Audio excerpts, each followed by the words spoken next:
Hello Year 7. Today we're going to be making scones using the rubbing in method. For this recipe you will need self-raising flour. That's flour that has a raising agent added to it and is normally available in a blue bag at the supermarket. You'll need some extra raising agent in the form of baking powder, some hard margarine or butter that is in a block, and some milk. You're going to also need some flavouring, so you can choose to either add some dried fruit and some sugar, or you can make a savoury version with grated cheese, with pepper and a little bit of cayenne pepper or mustard. The equipment you're going to need to make your scones is a mixing bowl, a sieve, a table knife, this is the sort of knife you use to eat your dinner, a teaspoon, a cutter if you have it. If you don't have any cutters at home, you can use a drinking glass. You're also going to need a baking tray with some baking paper, and later on you'll need a cooling rack for once they've been cooked. Before we start this recipe, you'll need to set your oven temperature. Scones like to cook in a hot oven at 220 degrees Celsius, although if you have a very hot oven anyway, my oven tends to run a little bit hot, so I'm setting it at 200. So just check with the person who does most of the baking in your house to see whether you need to set your oven at 200 or at 220. Okay, first step is to weigh out 200 grams of self-raising flour, which I've already done. You're going to sieve this. Now, I don't always sieve flour for recipes, but when you're making scones, you want them to be as light as possible. So you're going to add it into the sieve. You're also going to put into the sieve 2 teaspoons of baking powder. Make sure your teaspoon is nice and level. Now, the reason that I'm sieving this baking powder is that my baking powder is not that fresh, and last time I used it I noticed it had made some little hard lumps that were very difficult to break up. So if you're not sure how new your baking powder is, can you see my little lumps left there? I would definitely sieve it in carefully using the back of the teaspoon. Next, you're going to weigh out 50 grams of butter. I've already measured mine. Just give your flour and baking powder a little stir with the table knife before you add your butter. And I'm going to cut the butter into chunks. Careful how you do this. This knife isn't very sharp, so it's no danger of hurting yourself, but just take care anyway. So once you've got your butter cut into chunks, you can start rubbing in. Now, rubbing in is a method whereby you're going to be combining the flour and the fat. Now, the best way to do this is with the tips of your fingers, and I like to say if you can click your fingers, then you can rub in, because it's a very similar motion. So you're going to go put your hands into the bowl, pick up a nice amount of flour and some butter chunks and break them up with the tips of your fingers. And you're going to keep doing that until all your little chunks of butter have broken into smaller, sort of squashier pieces. Now, this is why it's really important to use hard margarine or butter for this, or hard butter for this, because otherwise you end up with very greasy fingers, which is not what you want. What you're trying to do is to combine the white flour and the yellow butter to make a crumbly, golden mixture. It does take a little bit of time, but it's worth doing, and it's worth doing properly. So I'll just remind you how to do it. Put your hands into the bottom of the bowl, pick up a good amount of flour and butter, and then push the butter through your fingertips. I think it's much better to rub in with your hands upright like this, rather than like this, because you can't see what you're doing that way. This way you can see how many large chunks of butter you've got left in your mixing bowl. So have your hands upright and push it through your fingers, through the fingertips. I'm not really using the palms of my hand for anything. I'm doing all the pushing is with the fingertips, if you can see that.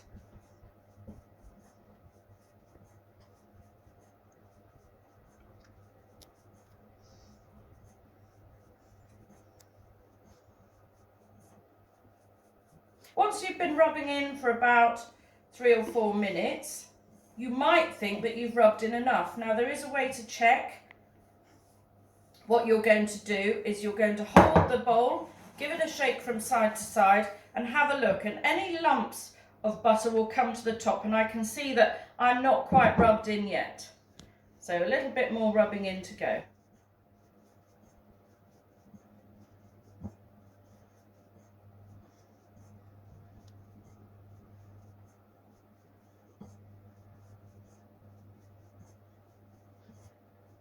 Make sure you go right to the bottom of the bowl each time, because if you're not touching the bottom of the bowl, you could end up with some pockets of dry flour that haven't got any butter attached to them.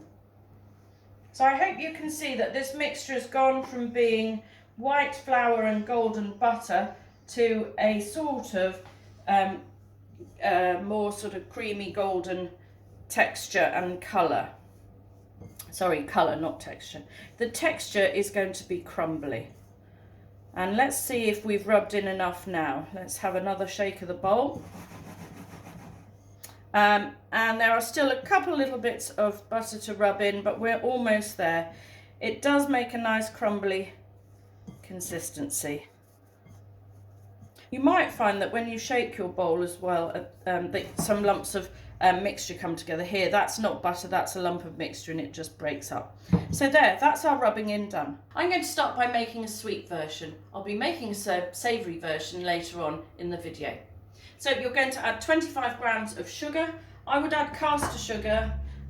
Granulated sugar could give a slightly gritty texture, and 25 to 50 grams of dried fruit. Here I'm adding sultanas, but you could add raisins or cherries. So we're just going to give that a little bit of a stir with your table knife so your ingredients have been nicely mixed together. Next, you're going to add some milk. Now, it does depend on the type of flour you're using as to how much milk you will need. The recipe says between 60 and 100 mils. I've measured out 100 millilitres here, and it'd be interesting to see how much we need. Do not pour it all in one go. I would start by pouring in half and mixing that. Now, what you're looking for is for your mixture to start going clumpy. Now you can see we're starting to go a little bit clumpy here, but there's still quite a lot of dry mixture, so I'm definitely going to need more milk. I would add another half of your milk that you have left there. Giving that another stir as well. Each time you add liquid to whatever sort of dough you're making, make sure you stir it in really, really well, because if you don't stir it in enough, you will find that all of a sudden you've added too much liquid. So really make sure it's thoroughly stirred in before you add any more. I'm going to need definitely the rest of my milk, and possibly even a little bit more. We'll see. Now, I think you can see that's really looking nice and clumpy, with a little bit of dryness still on one side. So I'm just going to see if I'm going to need any more milk there or not. And I think perhaps I won't. The more I'm stirring, the more I'm realizing it is all coming together into one ball, which is what you're looking for. Okay, once it's gone nice and clumpy, you're going to gather the mixture together with your hands. I would hold the bowl with one hand and gather your dough with the other hand. And it should come together nice and easily. If you've made your scone dough properly, you should end up with a ball of dough like this and a nice clean bowl. Okay, next you're going to sprinkle a little bit of flour down on your worktop or your table. You don't need too much. And you're going to put your scone dough on top of it. We're not using a rolling pin for this recipe. We're just going to be patting with the flat of our hand. So first of all, you're just scooping the edges of the scone dough underneath, so that we're going to end up with a nice flat top to our scone dough. And what will happen is, can you see there are little cracks on here on the top? That's quite normal. What will happen is that all the cracks will end up underneath, and we'll end up with a really nice smooth top. And that shouldn't take too long to do. We're just sort of easing the edges under each time with the sides of my hands to get a nice soft smooth top to the dough. Once you've got your dough looking nice and smooth on the top, then you're going to pat out using, I like to say, the chubby bit of your thumb is the best bit to be patting out with. And we don't want this patted out too thinly. Scones need to rise. Needs to really be as thick as your hand, I would say, is quite a good guide. Next, you're going to use your cutter. Start at the edge, push your cutter down, give it a twist, and it should come away. What you might find is if you've got dried fruit in yours, that you end up with some dried fruit poking out of the edges. I would take those away because actually what happens is they tend to burn in the oven. So once you've got your scone, I would pop it on the tray and you can carry on like that. If you don't have a cutter, you can use a glass, and I'll show you how to do that. It's exactly the same way. Again, I would just pull off any of those sultanas that are left on the edge. So with a glass, you just push it down, give it a twist, and sort of tap it until it comes out.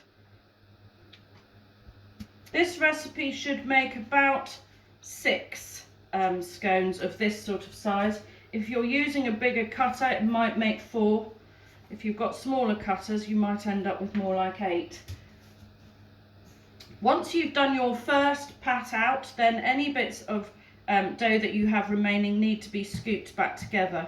Now, I don't actually think I'm going to add those other sultanas in there because I have a feeling I've got plenty in this mix anyway, and they're just going to keep falling out. So same thing again, you can smooth the top using the sides of your hands till you get it really nice and smooth on the top. Cut out a couple more. I think I'm going to end up with 7 by the looks of things. When you've got to the last bit, it might be easier just to do it with one hand rather than with 2. And then often you'll be left with one little tiny one left over, which you may as well cook and eat as well. So I've got 7 and a smaller one. I'm just going to shape this the same, try and get it to as similar a size as I can to the other scones, and then that can cook in the oven as well. The last thing you need to do to your scones before they go into the oven is brush them with milk. So just take a little milk. If you had some left over, you can use that from your jug or add a little bit more. And we're just going to brush the tops to give a nice shine. Don't brush the sides, because what will happen is the milk will cook on the sides and then it will stop it from rising. Now, you might not have a pastry brush at home, in which case you can do this really easily with your finger, and I'll just show you how to do that. So just dab your finger in and spread the milk on with your fingertips.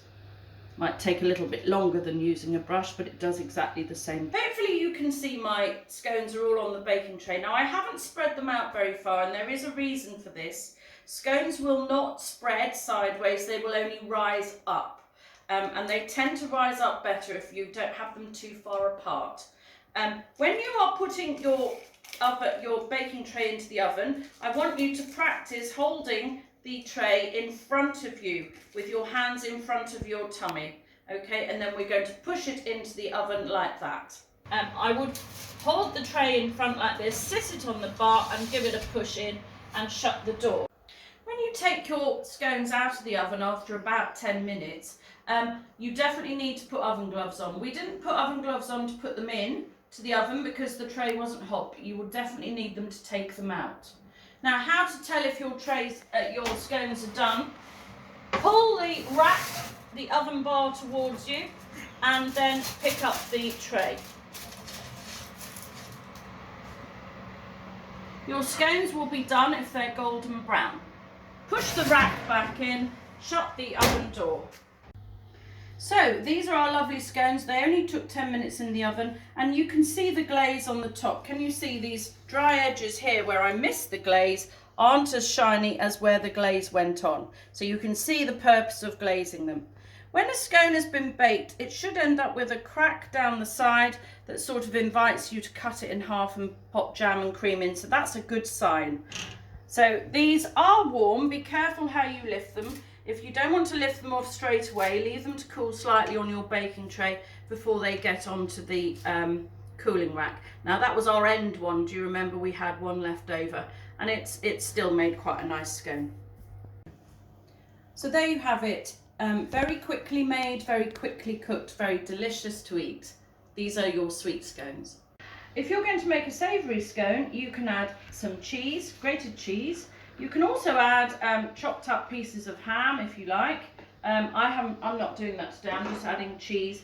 You can also add some other flavourings. I wouldn't bother adding any salt because cheese is quite salty, but I'm going to be adding some white pepper and some cayenne pepper, and I'm going to add 2 or maybe even 3 good pinches for extra flavour.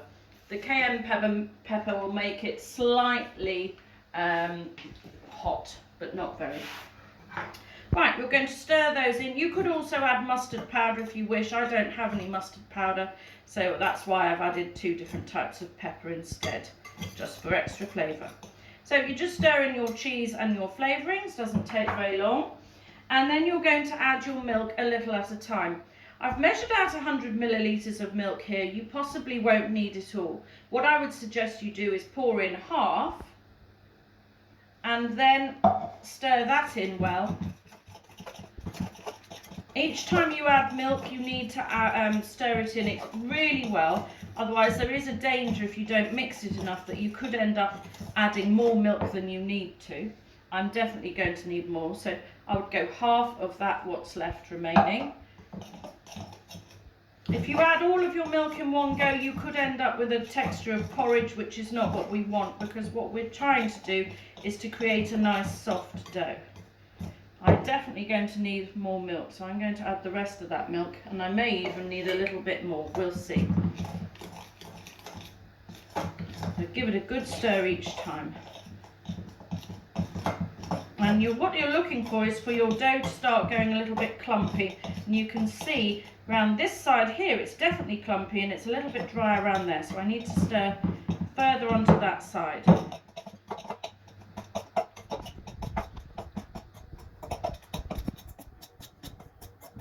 Don't be surprised if you need to add more milk if you're doing a savoury version. That often tends to be the case with scones. Now you can see it's really clumping together now. Nice big clumps of dough. And I stir that in really well, and I think we're ready. So we're going to hold the bowl with one hand, gather the dough together with your other hand, and what you should end up with is a nice ball of soft dough and a clean bowl. Oops. Like that. Sprinkle a little bit of flour on your worktop or table, whatever you're working on, and then we're going to smooth the dough. I'm using the sides of my hands to push the dough underneath and flatten the top. What we're looking for is to get a nice smooth top. We don't need a rolling pin for this recipe. You're actually better off using your hands. So I've got a nice circular shape and I've got it nice and smooth on top. If you've got a lot of cracks like that, don't worry, just keep on pushing the edges under until the top of your dough becomes nice and smooth. We're going to pat using what I would say the chubby part of your thumb till it's nice and even all over. You don't want a hill, so you need to pat it out until it's nice and smooth and level and even till about the right thickness, which is about as thick as your hand. Then you're going to cut out using a cutter.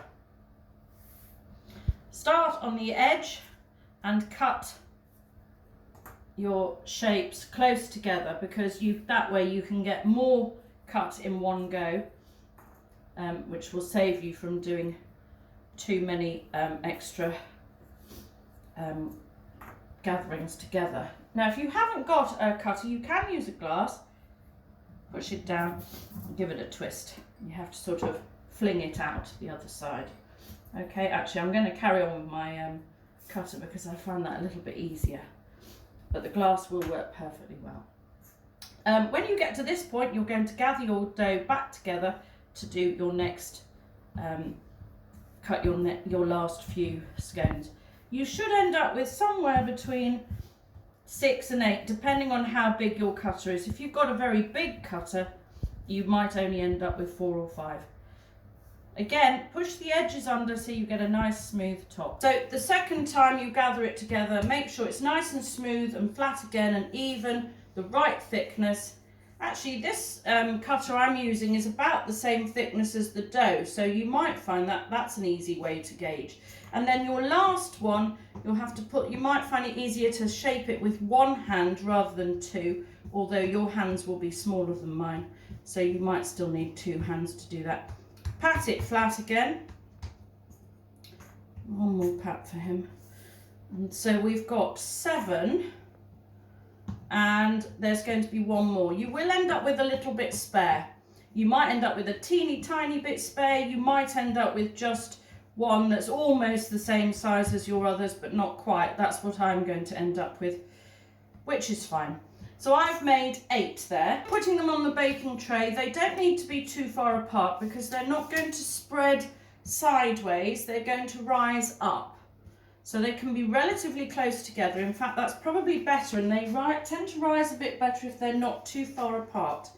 We're going to brush the tops with a little bit of the leftover milk, or a little bit of more milk if you've got to get a little bit more milk out. It's still worth doing because it will give the scones a really nice golden brown colour. Don't put milk on the sides of the scones because that will stop them from rising, and what we really want is for them to rise nice and tall. Now, if you haven't got a pastry brush at home, and that's one thing I forgot to mention earlier that you need, you can just use your fingers. Okay, so dip your fingers into the milk and you can coat the top quite easily just using your fingers. Once your scones are on the baking tray, it's time to put them into the oven, and I want you to hold the tray in a certain way for safety. So hold the tray in front of you with your hands in the centre of the tray, not on the edges, because when we get to the oven, the sides of the oven are hot. This way, if you're holding the tray in front of your tummy, you can pop it straight on without getting your arms anywhere near the heat of the oven. These are going to bake for about 10 minutes. Just pop them onto the oven shelf and push in. Your scones will take about 10 minutes in the oven, and you'll know when they're done when they're golden brown. Now, when we put the baking tray in the oven, we didn't have gloves on, but you will definitely need them to take it out of the oven. What you need to do is open the oven door, pull the oven rack towards you, lift up the tray and take it out, holding both sides with your hands. Your savoury scones should be nice and brown, well risen, and you can probably see little golden flecks of cheese on the top. You can see where we've brushed with egg. You can see on this one, actually, this was the end one, which possibly had a little bit less of the milk on the top. It made a nice glaze there, and not so much that side where I've missed it. But overall, they've gone a lovely golden colour, and they look delicious. Just be careful, they are hot. So if you want to wait a few moments for them to cool down before you lift them onto the cooling rack, do that. I don't need to, but you probably will need to.